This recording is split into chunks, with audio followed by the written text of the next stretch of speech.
Iran spent 40 years building the most sophisticated maritime denial architecture in modern military history. America just walked into it, methodically removed every component that made it dangerous, and did it so quickly, so precisely, and so completely that the Iranian military commanders who designed that architecture are now staring at operational assessments, describing a strategic reality they never modeled, never wargamed, and never believed was achievable in a timeline this compressed. That is not analysis with the benefit of hindsight. That is the precise technical description of what has happened inside that 21-mile stretch of water over the past 72 hours. And if you understand what the United States military has actually done in the Strait of Hormuz, not what the diplomatic statements are claiming, not what the headlines are summarizing, but what has physically, operationally, and geometrically changed in that waterway, then you will understand why the phrase "Iran never saw this coming" is not a dramatic headline choice. It is a clinical assessment of an institution that built its entire strategic identity around a threat architecture that no longer exists. And the reason Iran never saw it coming is more important than the fact that it arrived. Because that reason tells you everything about where this conflict goes next, and why the options available to Iran's hardline commanders are now so constrained that the decisions they are making under institutional pressure are being made in a strategic environment their doctrine was never designed to navigate. Let's start with what Iran actually built in the Strait of Hormuz. Not the abstract version, not the think tank summary, the specific physical and operational architecture that made the Strait Iran's single most powerful geopolitical lever for 4 consecutive decades. The Strait of Hormuz is 21 miles wide at its narrowest point. Through those 21 miles, 20% of the world's daily oil supply transits every single day. That number is not incidental context. It is the foundation of everything that follows, because a geography that funnels 20% of global energy supply through a 21-mile channel is not just a strategic asset.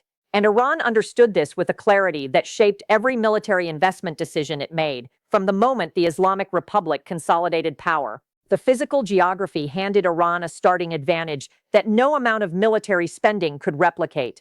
A narrow channel, high terrain on the Iranian northern shore, providing natural concealment for weapon systems capable of reaching the channel's full width. Island geography, particularly Keshm Island and Abu Musa, extending Iran's operational reach into the middle of the waterway rather than confining it to the northern coastline. Coastal geometry providing natural staging areas for fast attack boats that could emerge from concealment, conduct coordinated approaches, and return to cover before conventional defensive systems could effectively track and engage the full swarm. The geography itself was Iran's first weapon. It required no maintenance budget. It needed no trained operators. It demanded no logistics chain. It simply existed in a configuration that any military strategist examining a nautical chart would immediately recognize as naturally favorable to a coastal power attempting to impose costs on vessels transiting the channel. Iran's military investment over 4 decades was the systematic weaponization of that geography, building into the terrain, hardening within the natural concealment, integrating weapon systems across the northern shore and the island positions in a network whose collective effect was designed to be exponentially greater than the sum of its individual components. The architecture operated on a logic that was both sophisticated and, for most of that period, operationally sound. Take out one battery, 2 more have the same target area covered. Suppress one radar array, the targeting data reroutes through a separate node.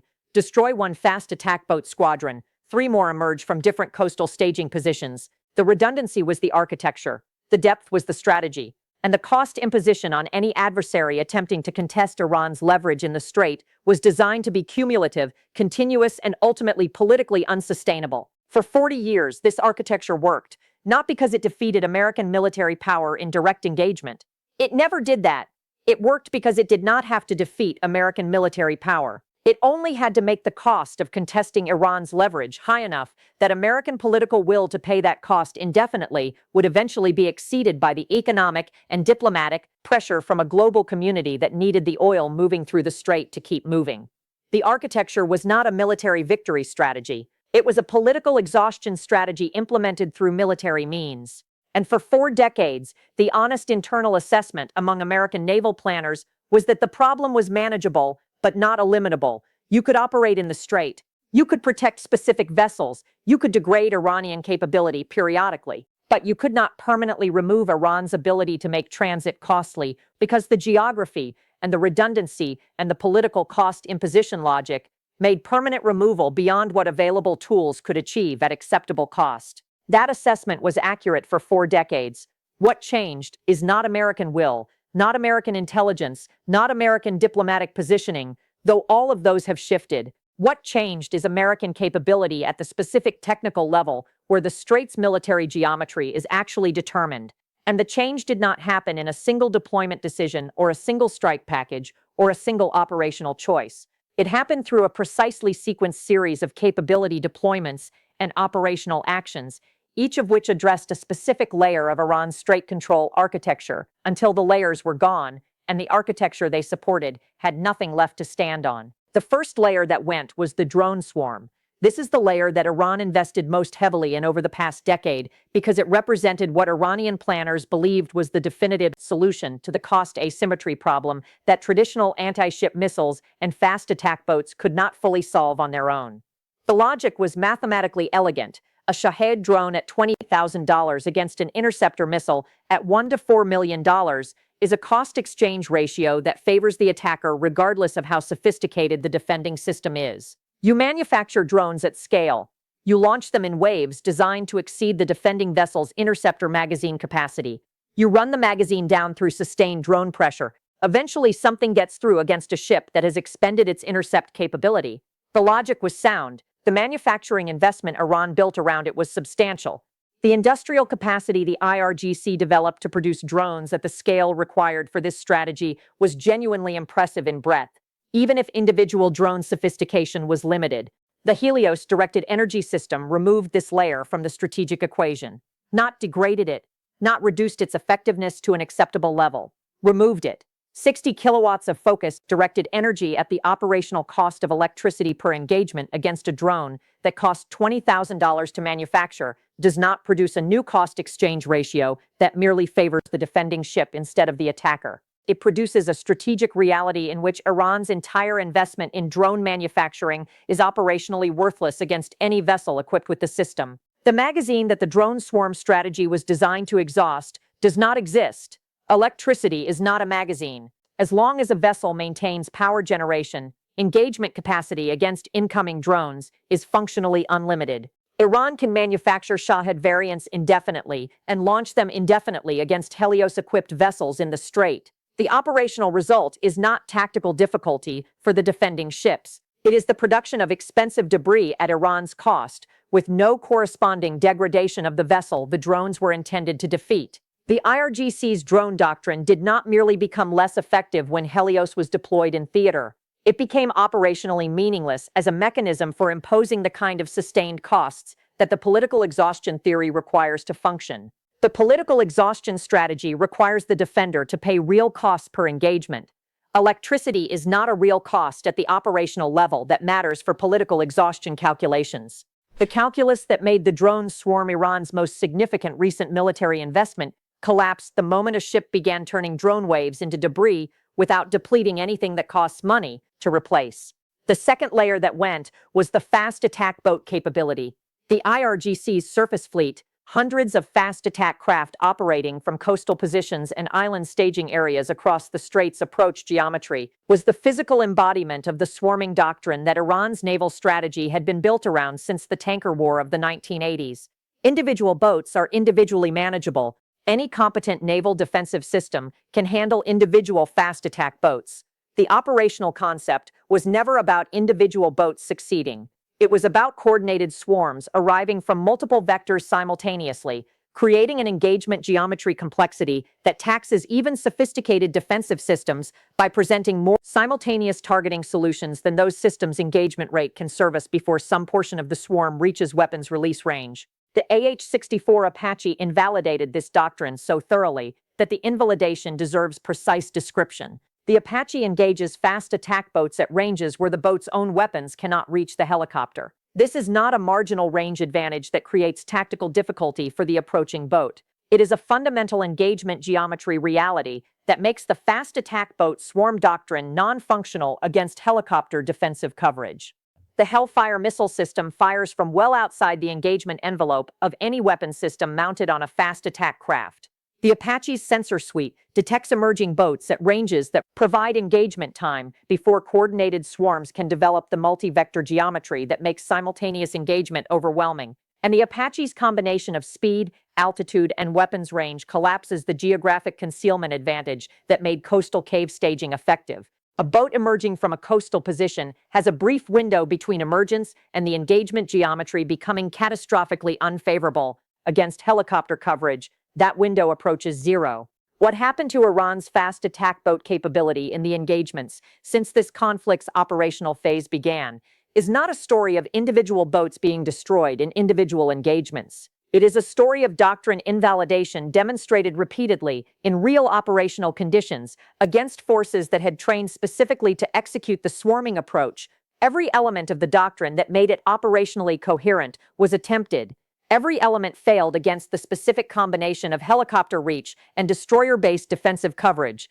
The boats that executed the approach were destroyed before reaching weapons release range. The boats observing the lead element's destruction updated their assessment of the doctrine's viability in real time. The update was not favorable. Doctrine that consistently fails in execution is not degraded doctrine awaiting refined tactics. It is former doctrine, the third layer, and this is the layer that requires the most careful analytical attention because it is the layer that determines whether what has happened represents a temporary degradation or a permanent strategic shift. The third layer that went was the coastal defense architecture itself, the integrated network of missile batteries, radar arrays, command coordination nodes, and logistic infrastructure that turned the naturally favorable geography of the Strait's northern shore into a coherent weapon system capable of engaging vessels throughout the channel's full width. This is the layer Iran spent the most money building, the most time hardening, and the most institutional energy defending conceptually, because the coastal defense architecture was the backbone of the entire access denial strategy. The drone swarm was a cost imposition tool. The fast attack boat doctrine was a harassment and degradation tool. The coastal defense architecture was the strategic foundation that made both of those tools meaningful within a larger operational concept. The targeting logic that addressed this architecture was not random. It was not an attempt to destroy as much Iranian military equipment as possible within the available strike window. It was a systematic deconstruction of specific command and logistics nodes whose elimination would remove not individual components, but entire functional layers of the integrated system. And here is where Major Jessica Anderson's assessment, delivered to the Joint Operational Planning Team 3 weeks before the strikes, proved precisely correct in a way that the post-operation analysis has now confirmed. Major Jessica Anderson's contribution was not a new concept. It was a precise application of network degradation theory to the specific topology of Iran's coastal defense command structure. The argument was straightforward in principle, though the intelligence work that made it executable was anything but. You do not need to destroy every radar array in the network to remove the network's targeting capability. You need to destroy the command nodes that integrate radar data from multiple arrays into the coherent targeting picture that makes the integrated system more capable than individual components. Individual arrays without integration produce individual data points. Individual data points cannot be fused into the engagement geometry the integrated system was designed to produce. Remove the fusion layer and the component layer, however intact, produces nothing operationally coherent. Bandar Abbas, the command headquarters coordinating naval operations across the Persian Gulf and the Hormuz approach corridors. Keshm Island's logistics infrastructure, the resupply chain making sustained forward operations from the island staging positions possible over time. Manab's Operational Coordination Center, the node assigning mission parameters and timing sequences to the fast attack boat groups that the surface doctrine depended on for coordinated effectiveness. The Eastern Approach Control Point, the access management node for the Eastern Corridor through which eastbound transit flows. 4 nodes, 4 missing pillars in an architecture that does not lean when pillars are removed. It collapses. The targeting logic was not about destroying as much Iranian military equipment as possible. It was about identifying the minimum set of nodes whose simultaneous elimination would make the entire integrated system non-functional rather than degraded. The components that survive, the individual radar arrays whose physical structures were not directly struck, the missile batteries in hardened positions that were not directly targeted, the fast attack boats remaining in coastal staging positions, These components do not constitute a functional integrated system. They are individual military assets without the command infrastructure, logistics support, and coordination architecture that made them collectively dangerous rather than individually manageable. A missile battery without the radar integration providing its targeting data is not a missile battery in the operational sense. It is a tube pointed at the sky with a warhead on one end. A fast attack boat without the operational coordination center assigning its mission parameters is not a component of a coordinated swarm. It is a boat with a weapon system in a coastal cave. The individual components were not the threat. The system they constituted was the threat. The system no longer functions. Now here is the question that this operational picture requires an honest answer to, because it determines the strategic significance of what has happened. Can Iran rebuild? The physical infrastructure can eventually be reconstructed. Bandar Abbas's command facilities can be rebuilt. New logistics nodes can be established on Keshm Island. Replacement radar arrays can be positioned along the northern shore. Fast attack boats can be manufactured to replace lost hulls. None of this is physically impossible given sufficient time and adequate resources. The operative words are time and resources. The maritime interdiction running since February has produced financial pressure measured in hundreds of millions of dollars per day, hitting an Iranian economy already operating under the accumulated weight of years of sanctions. The precision strike campaign has simultaneously degraded the domestic manufacturing infrastructure that would produce replacement systems indigenously, and the directed energy systems and the Apache capability and the integrated defensive architecture that defeated the first iteration of Iran's coastal defense are all still deployed, still operational, and would address a rebuilt version of the same architecture with results identical to those achieved against the original. You cannot rebuild a system that was defeated by a capability that still exists to defeat it again the moment the rebuilt version reaches operational status. The rebuilding requires a protected construction window. The current force posture does not provide that window. The surveillance architecture that tracked Iran's coastal defense system movements before the strikes and used those movements as targeting intelligence is still operational. The strike capability that executed against the commandos is still available and still accurate. The intelligence picture that made the original targeting so precise has not been degraded by the strikes that used it. Rebuilding under those surveillance conditions means rebuilding under conditions where the reconstruction is tracked in real time and can be struck before it reaches operational capability. The window required for rebuilding to produce a functional system does not exist in the current operational environment. This is the precise sense in which Iran is powerless in the Strait of Hormuz right now. Not that it has no military assets in the region. It has assets, not that it has no capability to conduct individual harassing actions. It has that capability in reduced form.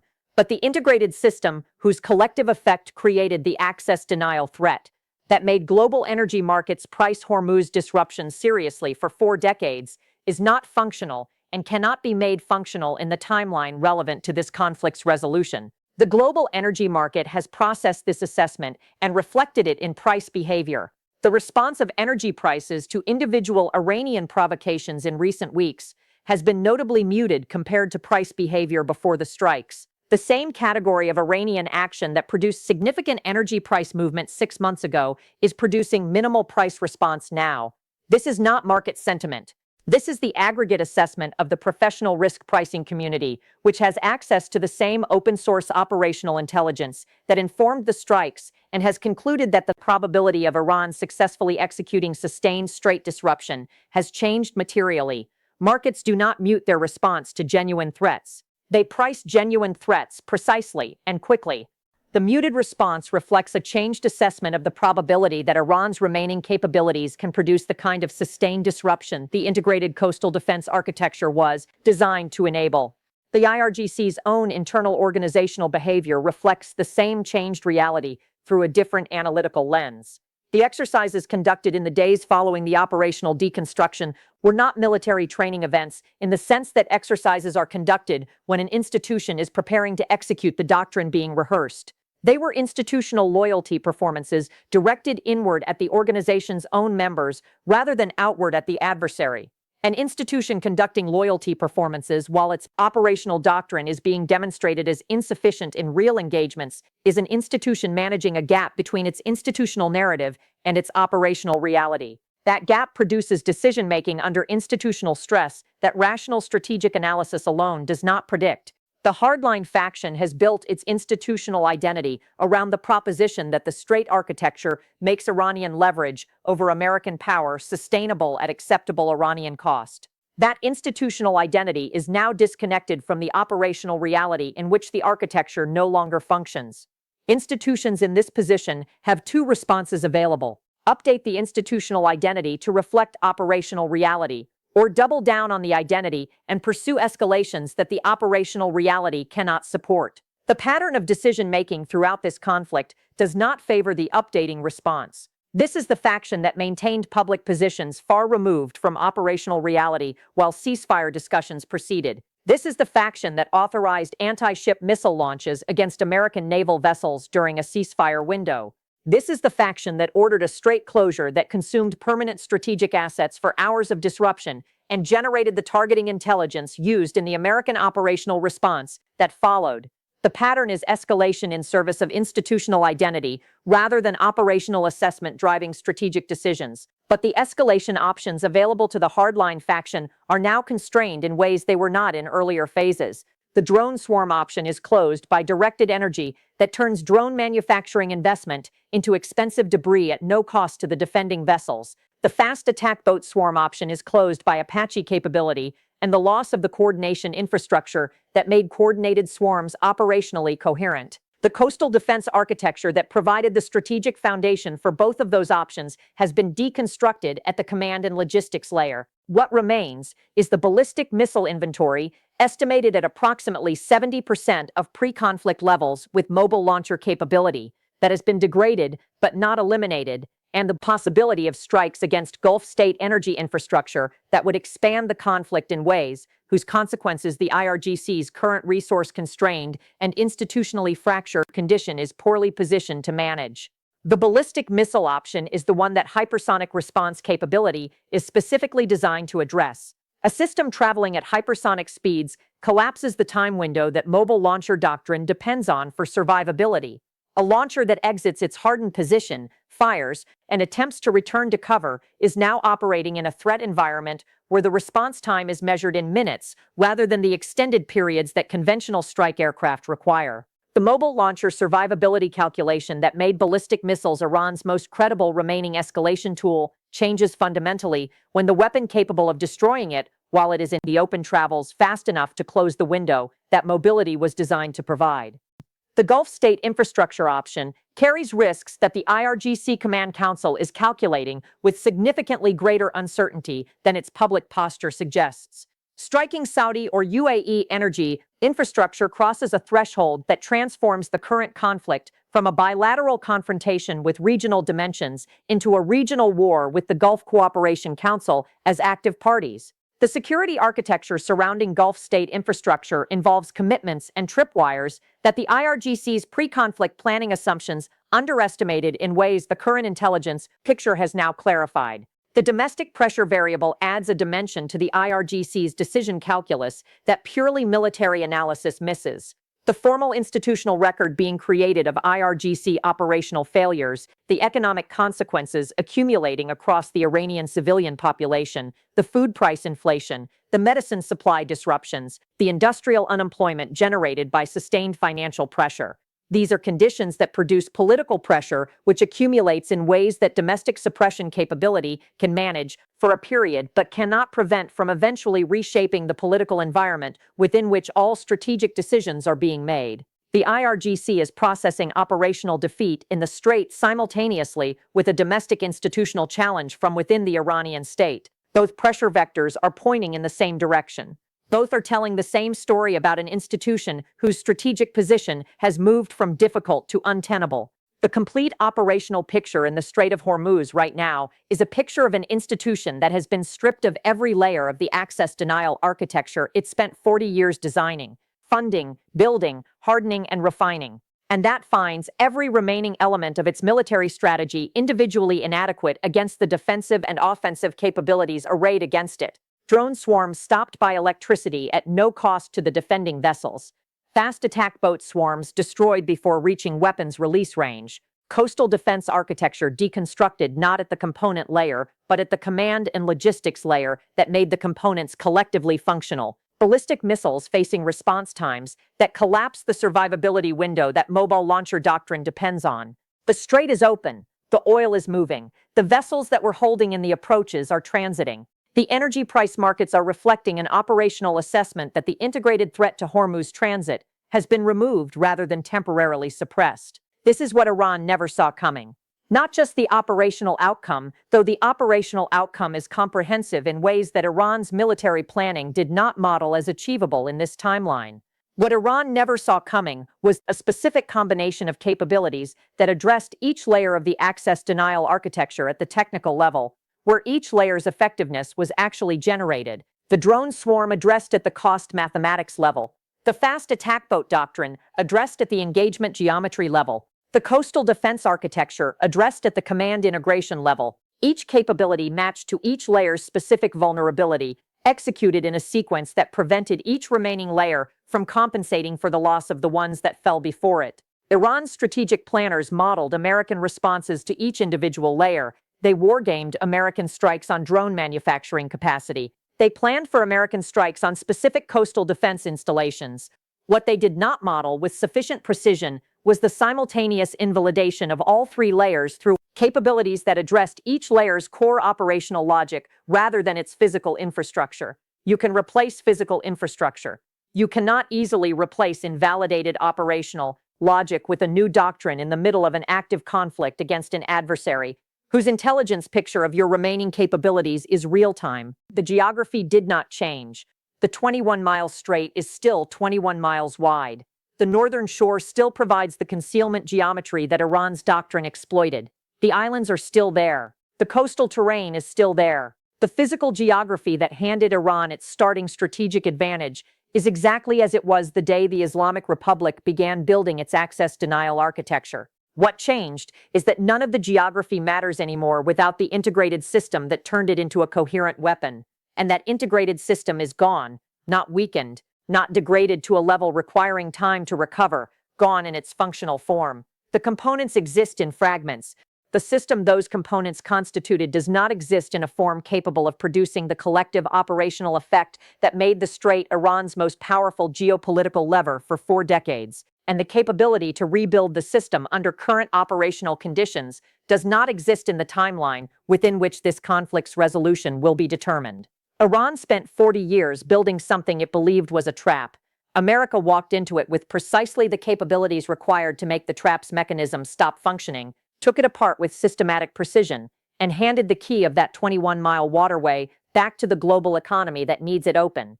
The trap does not trap anything anymore. The strait is open. The oil is moving, and the institution that built its entire strategic identity around the leverage that the trap was supposed to generate is now making decisions under conditions of institutional stress, operational defeat, and resource constraint that its doctrine was never designed to navigate. Drop a comment right now and tell us which layer surprised you most. Was it the directed energy system making Iran's entire drone manufacturing investment strategically worthless at the cost of electricity?